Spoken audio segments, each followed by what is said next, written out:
আসসালামু আলাইকুম, সবাইকে শুভ সন্ধ্যা। আজকে শুক্রবার, তো আজকে আমি রান্না করতে নিয়েছি। তারপর দেখলাম যে আমার পেঁয়াজ নেই ঘরে। তো কি রান্না করব না করব সেটা তো আর আগে থেকে ভেবে রাখিনি।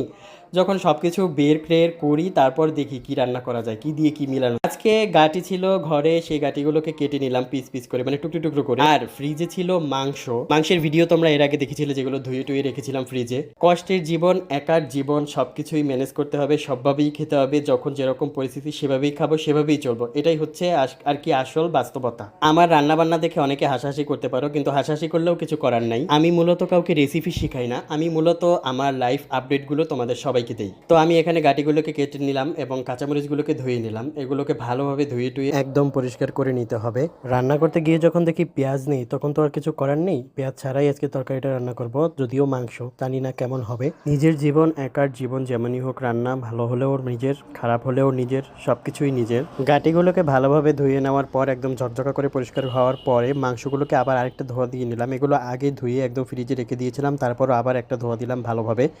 এরপরে এখানে হলুদ, মরিচ এবং লবণ দিয়ে এটাকে ভালোভাবে মেখে নেব। মেখে নিয়ে এটা একদম সুন্দরভাবে তারপর ভাজবো। আমি আবার ব্রয়লার মুরগি সবসময় একটু ভেজে খেতে পছন্দ করি। হলুদের পরিমাণটা একটু বেশি দেবো, যাতে একটু ভাজলে কালার হয়। তো এখানে তাওয়াটা দিয়ে দিয়েছি। এরপর এখানে তেল দিয়ে দিলাম, একদম পরিমাণ মতন তেল দিয়ে তাওয়াটা গরম হতে, তেলটা গরম হতে হতে মাংসগুলোকে এবার একে একে দিয়ে দিতে হবে। তাওয়াটাকে, তেলটাকে একটু ঘুরিয়ে নিলাম ভালোভাবে। এরপরে তেল দিয়ে এখানে সুন্দরভাবে পিস পিস করে মাংসগুলোকে দিয়ে দিচ্ছি। তো মাংসগুলো ভাজতে ভাজতে তোমাদেরকে একটা কথা বলি। আসলে আমি আবারও বলছি যে আমি কাউকে কিন্তু রেসিপি শিখাই না, আমি আমার লাইফ আপডেটগুলো তোমাদেরকে দিই। আমি সারাদিন কী কী করি সব কিছুই তোমাদের সাথে শেয়ার করি।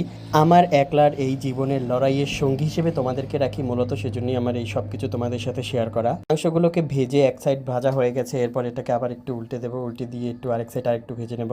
মুরগির মাংস ভাজা সাথে যদি স্প্রিট হয়, আমার কিন্তু সেই লাগে খেতে, মানে তরকারি ছাড়া মাংসটা শুধুমাত্র কড়কড়া করে ভেজে যদি স্প্রিট দিয়ে খাই তাহলে সেই লাগে।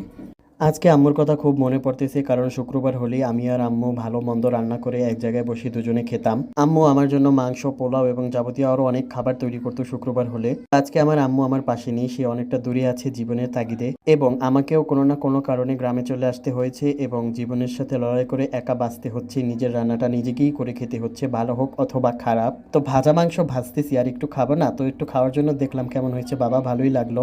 এরপরে আমি গাটিটা এখানে দিয়ে দিলাম, গাটিটা দিয়ে হলুদ দেবো, মরিচ দেবো, লবণ দেবো, দিয়ে একসাথে এখানে চড়িয়ে দেবো। মানে আগে কিছু কষাইনি, একটু মশলাও দিয়ে দিলাম, তেলও দিয়ে দিলাম। দিয়ে এবার এটাকে একটু নেড়ে চেড়ে সুন্দরভাবে অল্প একটু পানি দেবো। এখানে পানিটা দিয়ে তারপর এটাকে ঢেকে দিয়ে, মানে এটা কষানোর জন্য দিয়ে দেবো।